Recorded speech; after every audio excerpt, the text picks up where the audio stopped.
Bonjour et bienvenue à tous sur le podcast Une page enchantée.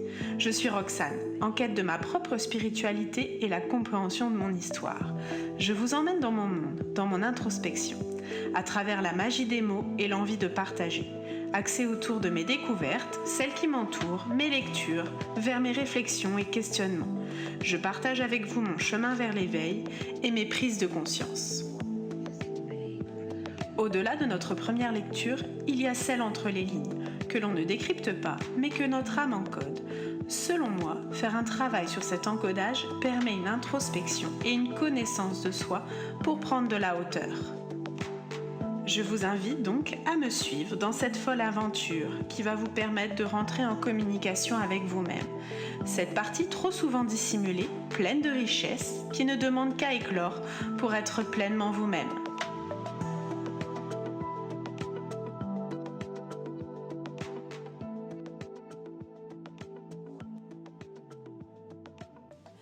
Je vous embarque dans un nouveau sujet, l'hypnose. À travers le livre Explorer les capacités de votre cerveau avec l'auto-hypnose de Kevin Finel, fondateur d'Arche Hypnose. J'ai lu le livre aux éditions Pocket dans un petit format. J'avais déjà découvert Kevin Finel grâce à l'émission Le Mac qui fait du bien, présentée par Karine Arsène sur Canal+. Aujourd'hui, il n'est plus chroniqueur dans l'émission, mais il savait allier la science et les croyances spirituelles.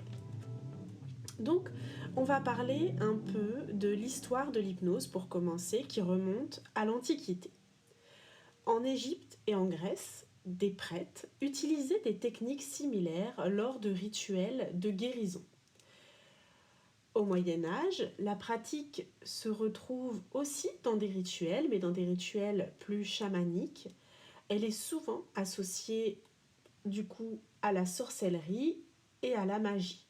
On ne va pas refaire l'histoire, on en a déjà parlé, on en reparlera sûrement au cours de mes podcasts, mais là c'est pas le sujet.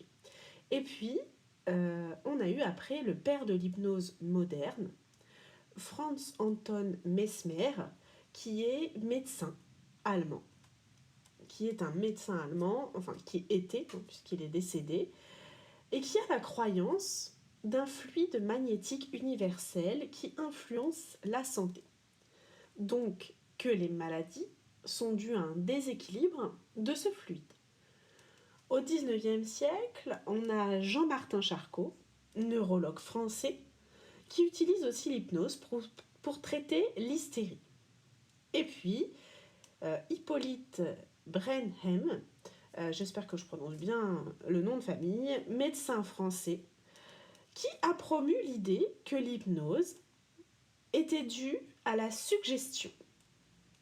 Mais le terme hypnose est arrivé en 1843 avec un rejet des théories de Mesmer par James Brent, chirurgien écossais. Il est le premier à parler d'état de concentration. Aujourd'hui, on parle d'état de modification de conscience, puis de suggestion. Et après, on a le XXe siècle, nous avons Freud qui va se servir de l'hypnose dans un premier temps. Puis, Milton Erickson qui sera le révélateur de l'importance de la technique indirecte avec la suggestion subtile et le langage thérapeutique. De nos jours, l'hypnose ne cesse d'évoluer et de consolider sa place dans le domaine des thérapies. Une séance d'hypnose, c'est un processus qui induit du coup un état de conscience modifié, appelé aussi transhypnotique. Moi, j'ai déjà fait une séance d'hypnose régressive. Elle permet d'explorer le passé, mais aussi les vies antérieures. Et si on part du principe que nous vivons plusieurs vies, l'idée repose sur le fait que nos autres vies influenceraient notre présent. Donc, on peut aller travailler dessus et de ce fait, libérer des blocages. J'ai appris beaucoup de choses durant cette séance, mais j'en ai fait qu'une de séance régressive parce que c'est un coût financier. Alors j'ai voulu aussi en savoir plus sur l'auto-hypnose parce que ça m'intéresse vraiment de pouvoir me mettre dans cet état d'auto-hypnose moi-même sans passer par quelqu'un. même si finalement quand on passe par un thérapeute, les séances sont pas les mêmes, les suggestions sont aussi pas les mêmes, et puis finalement vous savez pas à quoi vous attendre. Cette méthode d'hypnose régressive, elle est assez controversée, hein. Il est question de la validité finalement de la régression, et certains considèrent ceci comme une projection inconsciente. Après, interrogez-vous finalement sur le résultat. Est-ce qu'il y a eu un bénéfice ou pas, une libération, une compréhension de vous, de soi? Voilà, posez-vous des questions sur ce que vous vivez, si vous partez dans une séance d'hypnose avec un thérapeute ou dans une auto-hypnose.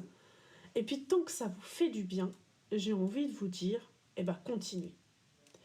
Dans le livre, on aborde plusieurs notions importantes qu'on va voir ensemble, et notamment les émotions et sentiments, qui sont pour moi une piqûre de rappel, mais du coup, on va la faire ensemble. Pour faire court, nos émotions, elles sont courtes et ne durent pas dans le temps, contrairement aux sentiments qui existent sans situation extérieure. Je vais m'expliquer.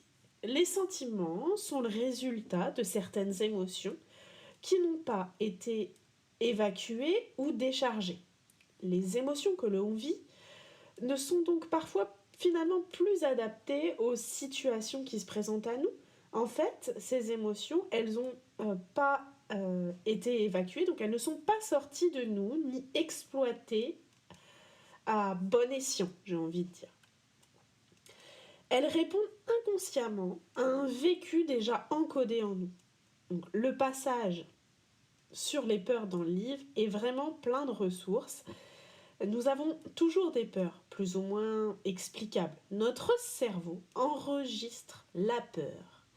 Mais plus encore, il enregistre finalement la croyance associée à cette peur. Je vous donne un exemple. Vous avez cru mourir, tomber ou perdre quelqu'un. Cette association, ce sont des associations invisibles, mais bel et bien vécues par votre cerveau. La peur pour sa vie, c'est une réponse à un besoin de survie, de mise en sécurité. Les peurs, différentes soient-elles, fonctionnent tous de la même façon. Et elles fonctionnent sur le même principe. Par exemple, vous avez peur du rejet.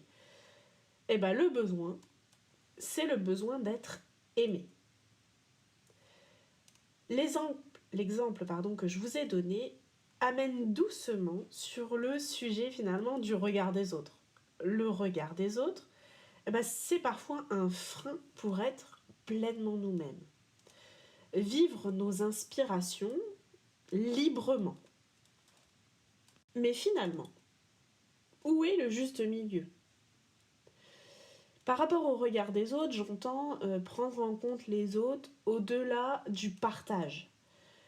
Si on ne prend nullement en compte le regard des autres, on est donc dans le libre individualiste, on est individuel, certes, mais détaché des autres si on prend vraiment en aucun compte les autres. Je vous cite une phrase du livre. Trop de l'un ou de l'autre, ce n'est pas sain. Il faut être libre, c'est être libre tout en prenant compte, ne serait-ce que pour les règles de base, du vivre ensemble, du vivre en société. Je vais encore vous donner des exemples, et dans ce podcast, je vais vous donner pas mal d'exemples pour illustrer et que ça vous aide à comprendre ce que j'essaye de vous faire passer. Donc, je me sens libre d'avancer où bon me semble. Je ne prends pas en compte les autres. Ceci peut créer des accidents, être dangereux pour ma personne et pour celle des autres. C'est comme si vous preniez votre voiture et puis tant pis pour le code de la route et tant pis pour ceux que je vais croiser sur mon chemin. Si j'avance librement en prenant pas le chemin plus ou moins de la route, qui garantit les règles de sécurité pour tous ? Ceci n'empêche pas de prendre la direction la plus escarpée ou la plus difficile. Vous pouvez aller où bon vous semble en voiture finalement, même à pied. Hein. Moi j'ai pris la voiture, mais faites comme vous voulez. Finalement, il ne manque plus que le passage à l'action. Mais qu'est-ce que c'est passer à l'action ? On va associer facilement le passage à l'action avec notre volonté, la volonté de manière générale. Pourtant, c'est pas du tout un manque de volonté de ne pas passer à l'action, mais plus une résistance au changement. Et dans le livre, il cite cette phrase, une résistance au changement, on peut parler de zone de confort. La zone de confort, c'est une zone comme un espace où l'on se sent à l'aise, en sécurité, sans stress ni anxiété. En tout cas, vraiment le plus diminué possible. Les risques, du coup, ils sont très limités. Mais rester dans cette zone peut freiner notre développement personnel et professionnel. Ça dépend où on se place. Et puis, ça réduit aussi les opportunités. Ça, finalement, entrave l'adaptation face aux changements qu'on peut avoir dans notre vie. Sortir de cette zone, rentrer finalement dans une nouvelle zone, celle de l'apprentissage, on va surmonter des défis, découvrir des perspectives, accueillir de nouvelles compétences. C'est ce qu'on a fait toute notre vie dans notre enfance, hein. Enfin, une grande partie de notre enfance. On est sorti de notre zone de confort pour à chaque fois aller dans une nouvelle zone, celle des apprentissages. Et bien en fait, il faut rester dans cette zone d'apprentissage. Revenons à notre passage à l'action. Il peut être visualisé finalement ce passage à l'action pour vivre l'expérience ou une expérience. Il faut savoir que notre cerveau ne vit que dans le moment présent. Cette caractéristique est mise en lumière dans les états comme l'hypnose. Le cerveau utilise différentes zones, comme le cortex préfrontal, pour imaginer, traiter le futur ou se remémorer le passé. Toutes ces pensées sont traitées dans le moment présent. Alors quand vous êtes dans le souvenir ou l'anticipation, votre cerveau va activer des circuits qui donnent l'impression d'être là, d'être présent. Tout pour lui se produit maintenant. Ça, il faut vraiment que vous le compreniez, c'est une notion importante pour plein de choses, et notamment pour vivre ces moments présents, se détacher du passé et aussi arrêter d'aller voir ou de contrôler votre futur. Donc, la créativité de votre imagination devient sans limite. Elle devient un élément pour vous développer, et ceci à tout âge. Je vous renvoie d'ailleurs à un petit réel sur la créativité que j'avais fait. Je vous mettrai le lien dans la description. On est tous créatifs, on a tous des idées, juste des manières différentes de les exprimer. Nous, adultes, on juge notre créativité, car l'adulte est déjà dans l'avenir d'un résultat attendu, ce qui freine notre fantaisie. Puis, la censure aussi de l'éducation, des modèles de société, des personnes ont un rôle dans cette perte de créativité. Certains feront le lien avec l'estime de soi et la confiance en soi. De plus, ça part quelquefois de petites phrases. Par exemple, à ton âge, on ne dépasse plus. Sous-entendu, tu dessines mal. On a aussi, tu chantes comme une casserole. Ton histoire n'a pas beaucoup de sens quand je la lis. Voilà, toutes ces petites choses qui aussi peuvent interagir avec l'estime de soi, la confiance en soi. Je reviens sur la censure éducative. On a tellement tendance à vouloir uniformiser les idées de tous. On veut prendre et tendre, et notamment à l'école, même dès le plus jeune âge, on a tendance à privilégier une vision unique en étouffant la diversité des idées. Il en résulte peu de confrontation, donc une perte d'opportunité pour élargir les visions. Ce qui va jusqu'à empêcher le questionnement, l'analyse critique.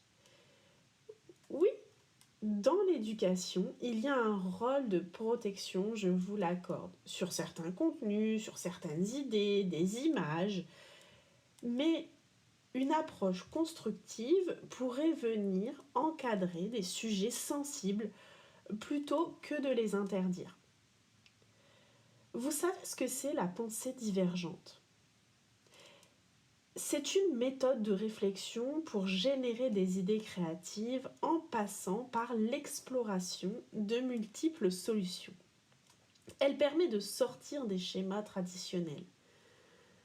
On sort des sentiers battus, on explore des chemins inattendus, mais la flexibilité mentale est vraiment de mise. C'est de l'ordre du brainstorming.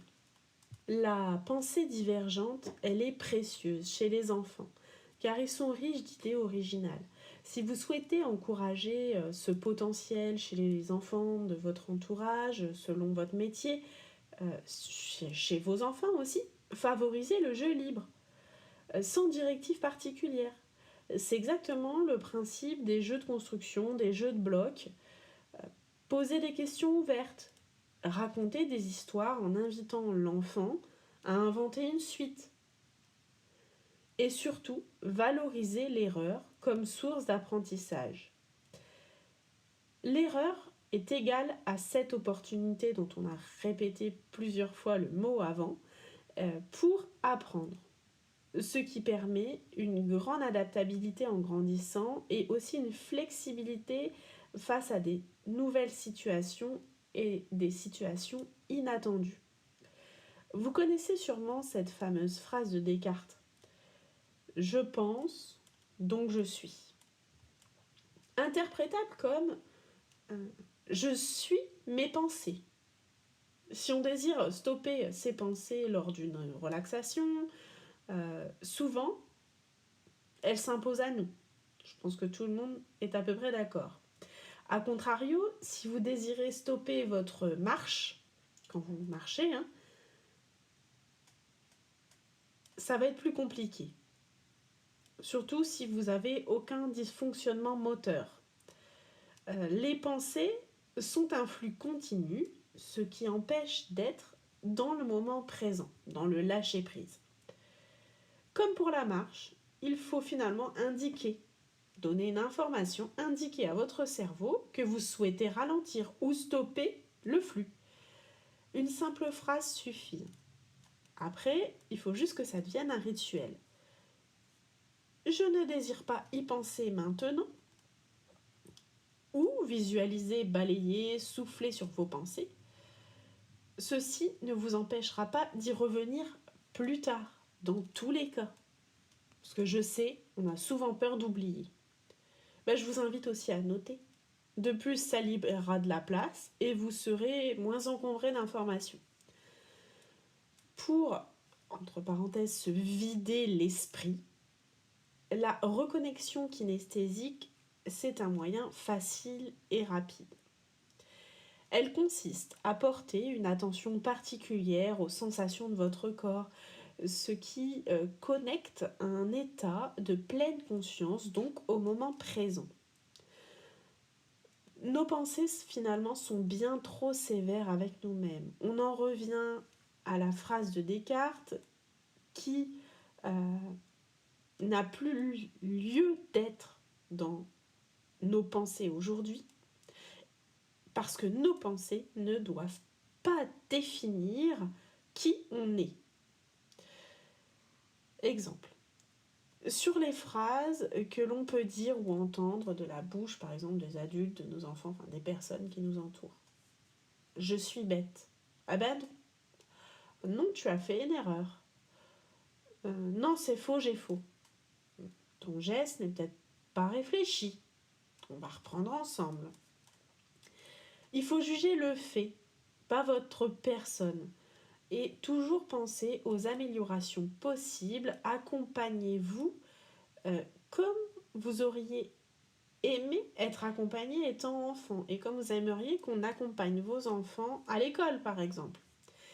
Kevin Finel propose de mettre en place un dialogue avec nous-mêmes quand on est dans l'auto-jugement. Il faut le faire régulièrement, ce qui permettra de devenir un automatisme. Mais je vous dis quand même, attention aux automatismes, car certains comportements automatiques peuvent nous être préjudiciables.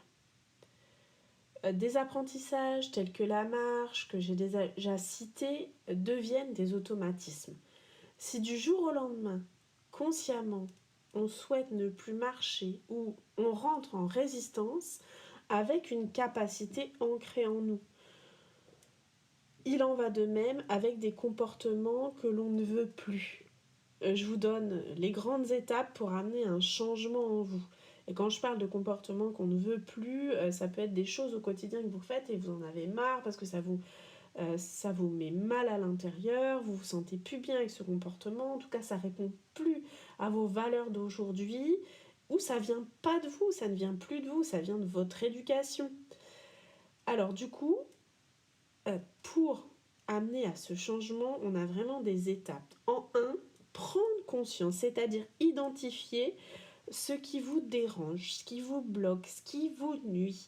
Vous pouvez même aller jusqu'à réfléchir sur les causes profondes de ce qui vous dérange. En deux, posez-vous la question du bénéfice. Un comportement répétitif apporte un bénéfice, une satisfaction rapide, puisque vous recommencez. Mettez en lumière le gain que vous avez. Ça vous amène à réfléchir à comment le remplacer par un autre moyen plus sain.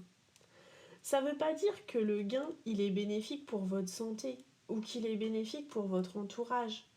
C'est juste que ça vous permet, par exemple, d'atténuer un stress, une anxiété, une angoisse. Ça ne veut pas dire qu'il est bon. En 3, avoir un plan. Rentrer dans l'action. Donc, se fixer des objectifs progressifs. Demander aussi de l'aide, c'est important. En 4, changer de perspective, c'est-à-dire rentrer dans cette résistance. Quand vous dites non à ce comportement, c'est une victoire qui renforce votre pouvoir sur vous-même. Par contre, vous ne fixez pas un objectif qui soit trop haut tout de suite, ou en tout cas pour atteindre ces objectifs, mettez des paliers. Mettez des petites choses à atteindre. N'allez pas tout de suite gravir une montagne, ça sert à rien. Vous allez dégringoler cette montagne encore plus bas que vous ne l'avez commencé. En 5, surtout, n'oubliez pas d'être bienveillant envers vous. Si rechute il faut accepter.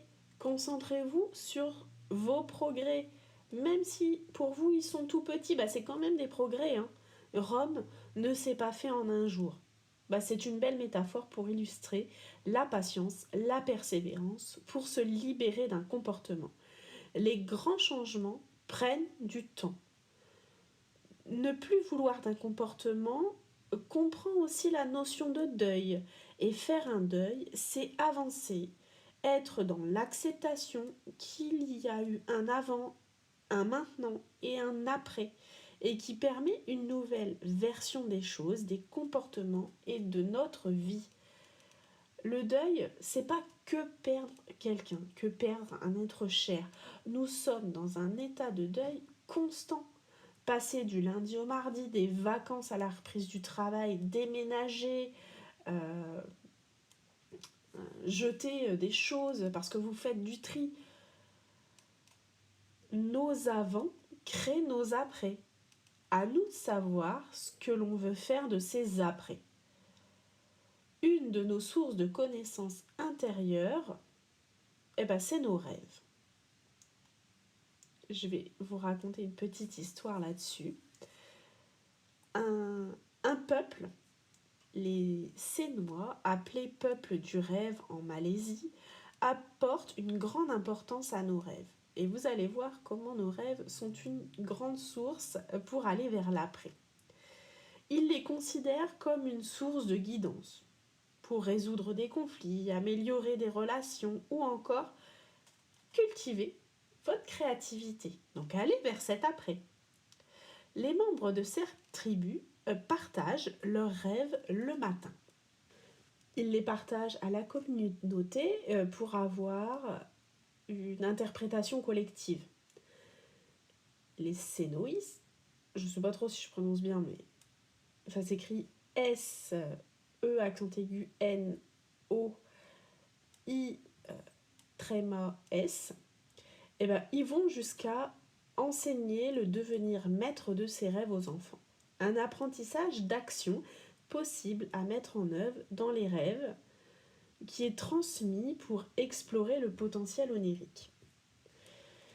Kilton Stewart, psychologue, anthropologue, a étudié cette culture dans les années 1930, ce qui a inspiré les rêves lucides où les rêveurs, le rêveur apprend à influencer activement ses rêves. On se rend compte que l'on est en train de rêver, ce qui offre un espace créatif de développement passant dans l'inconscient pour éventuellement avoir un impact sur le conscient. Le rêve lucide permet de modifier l'expérience onirique. L'hypnose, elle, offre un accès similaire à l'esprit et permet d'influencer les perceptions et comportements. Donc ça peut être une grande aide dans la gestion de la douleur. On amène notre cerveau à réagir et modifier différemment sa perception des signaux de douleur. Ce qui m'amène et qui m'a fait penser, moi, au prolongement. Cette méthode est utilisée dans l'hypnose, dans les thérapies aussi psychocorporelles. Je l'ai expérimenté pour la gestion de ma douleur lors de mon 3e accouchement. C'est l'accompagnatrice, mon accompagnatrice lors de mon accouchement, celle qui m'a suivie dans cette grossesse, qui me l'a fait découvrir et je l'en remercie énormément. En fait, je désirais pas de péridurale. Et dans cette technique, on n'élimine pas la douleur. Dans notre cas, dans le cas de toutes les femmes qui accouchent, vous imaginez, de manière générale, ça serait révolutionnaire. L'accouchement, pas de douleur. On transforme, en fait, on étend la douleur, ce qui réduit son intensité. Tout d'abord, vous êtes dans l'acceptation finalement de la douleur.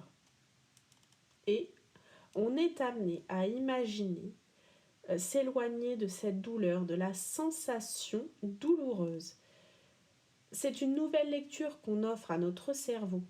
Vous partez de la douleur et votre perception, votre visualisation s'éloigne. Vous vous imaginez vous déplacer, passer par différents endroits du corps, puis suivre le fil conducteur des éléments que vous touchez, traversez, une chaise, l'assise, les pieds, le sol, la terre, les cailloux, la lave, enfin bref, tout ce que vous voulez. Ça demande un peu d'entraînement, mais c'est très efficace.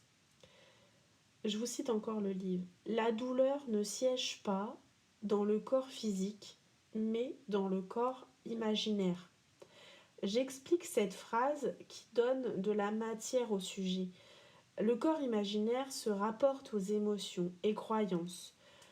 Le ressenti de la douleur est aussi une réaction psychologique et émotionnelle. Et dans le prolongement, on travaille sur ce corps imaginaire. Dans ce corps imaginaire, on est dans le concept de percevoir la douleur comme le symptôme, qui est lié à une émotion refoulée, à des tensions non résolues, ou encore des croyances négatives. On est dans des conflits psychologiques qui se manifestent physiquement. Je vais faire un lien qui va peut-être vous sembler au premier abord déconcertant avec la gratitude qui est aussi dans le chapitre du livre. Être en gratitude, c'est transformer nos expériences, faire ressortir le meilleur de nos expériences. La gratitude peut vous servir comme un levier puissant, car vous allez orienter votre esprit vers le positif et valoriser le processus de guérison et de croissance, mais aussi votre capacité de résilience. Le chapitre en question qui aborde la gratitude m'a beaucoup touchée. Le simple fait de lire l'exercice proposé sur la gratitude de la vie m'a procuré vraiment de véritables frissons et une vague de gratitude intense pour l'existence au sens large. Le mot, les mots de toute façon, a une grande valeur énergétique. Le mot gratitude a vraiment une grande valeur énergétique et les mots au sens large ne sont pas que des outils de communication, ils portent une charge émotionnelle et vibratoire qui influence nos pensées, nos actions, nos émotions. Ils agissent donc sur notre subconscient.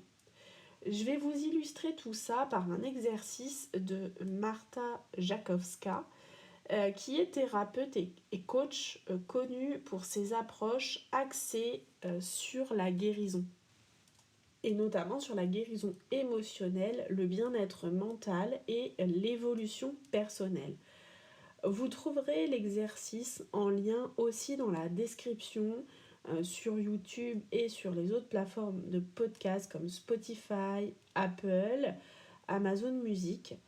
Je vous conseille de prendre vos écouteurs et d'être au calme, dans tous les cas confortablement installé pour tester. Notre cerveau, c'est un organe, un muscle, une machine fascinante. Mais joue-t-il toujours franc jeu avec nous ?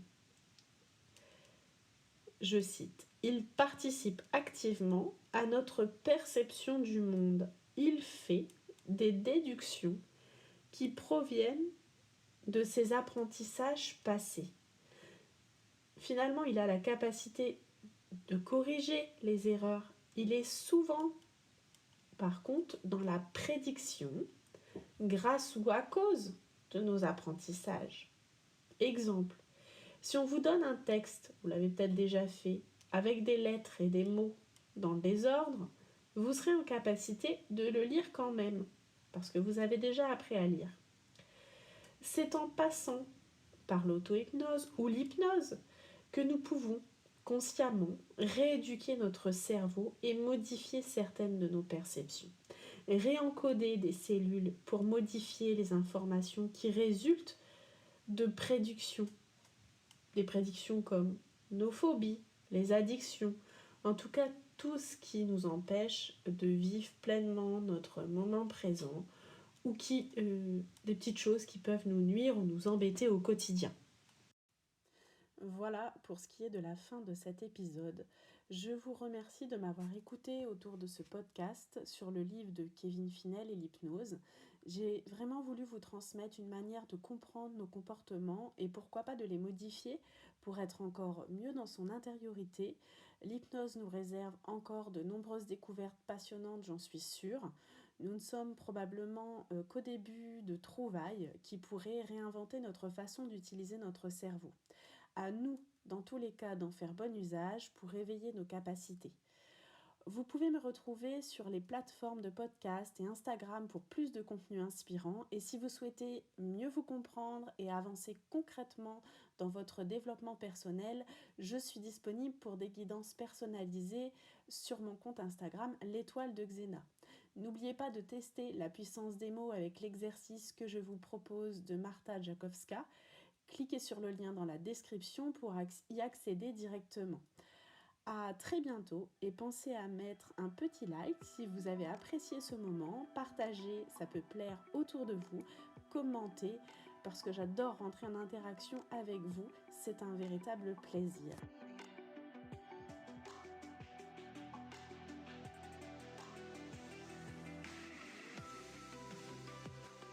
Si cet épisode vous a plu, je vous invite à me suivre et à le partager. Vous pouvez aussi me retrouver sur Instagram et YouTube, sous le nom de l'étoile de Xena, une page enchantée. ou simplement en me soutenant sur ce podcast. Je vous remercie pour votre écoute et je vous souhaite de trouver chaque jour un élément positif qui va vous permettre de vous endormir avec le sourire.